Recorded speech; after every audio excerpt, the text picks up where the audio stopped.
Hello বন্ধুরা, তোমরা সবাই কেমন আছো?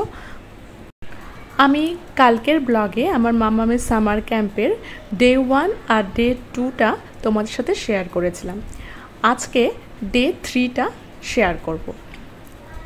তো ডে 3তে ওদেরকে একটা মাস্টার শেপের ড্রেস পরে যেতে বলেছিল।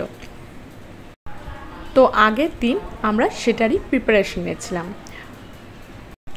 আর তোমরা অনেক ব্লগে দেখেছো যে আমার মাম্মামেদের কিন্তু অনেক দিদি দাদা ভাই রয়েছে।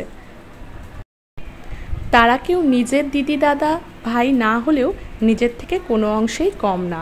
তারা সব সময় মাম্মামের কোনো স্কুলের প্রজেক্ট হোক, মাম্মামের কোনো কাজ হোক, তারা এত এক্সাইটেড থাকে যে ওরা যখন এত এক্সাইটমেন্ট দেখায়, আমার ওদের এক্সাইটমেন্ট দেখে আমার চাপটা না অনেক কমে যায়।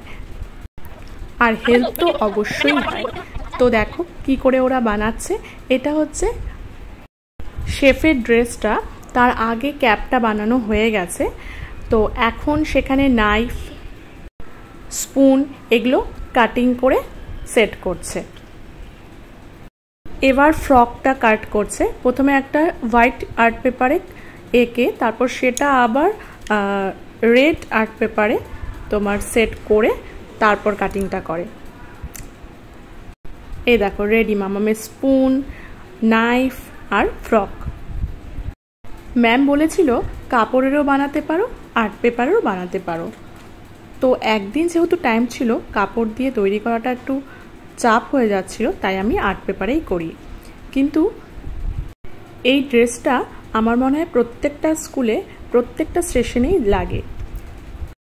তো পরবর্তীতে বড় হলে কাপড়েরটা বানানো যায়, কিন্তু কাগজেরটা বানাতে একটু সময় সাপেক্ষ হলেও মাম্মামের কিন্তু পেপার কাটিং সম্বন্ধে একটু আইডিয়া হয়।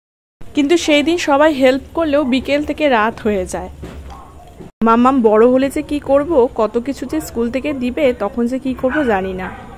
এই দেখো সবাই যখন আমরা বসে বসে কাজ করছিলাম, তখন দেখো মাম্মামও কিন্তু সেই স্কেচ পেন নিয়ে বসে পড়েছে, নিজেও কাজ করে যাচ্ছে।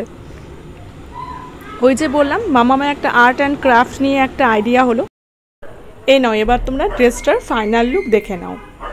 এরপর সকালে উঠে মামামকে ড্রেসটা পরিয়ে, সে তো পরতেই চাচ্ছিল না, অনেক হাসিয়ে ভুলিয়ে একটু ফটোশ্যুট করে নিচ্ছিলাম। কারণ ও স্কুলে সেই ড্রেসটার কি হাল করবে আমি তো জানি না, তার জন্য এত কষ্ট করে যখন বানালাম, ভাবলাম স্কুলে যাওয়ার আগে একটু ফটোশ্যুট করে নিই।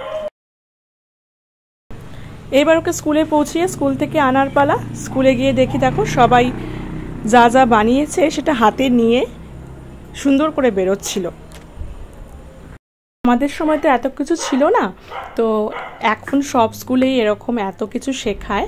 সেটা মায়েদের ক্ষেত্রে একটু কষ্টকর হলেও কিন্তু বাচ্চাদের মনে কিন্তু খুব এফেক্ট পড়ে। তারা সব বিষয়ে একটা আইডিয়া পায়।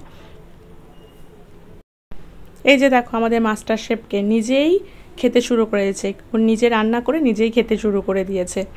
তো ওদের স্কুলের পেছনে একটা ব্যাংক আছে, সেখানেই আমি ওকে ফাঁকা জায়গায় নিয়ে গিয়ে বললাম বাবা এখানে খেয়ে তারপরে তুমি চলো। এই দেখো ম্যাম যেগুলো পাঠিয়েছে সেই ফটোগুলো দেখাচ্ছি। ফটোগুলো দেখে আমার খুব ভালো লাগছে। দেখো কি মিষ্টি লাগছে না সবাইকে, সব বাচ্চাদের খুব সুন্দর লাগছে। আজকের ব্লগটা তোমাদের কেমন লাগলো অবশ্যই জানাবে।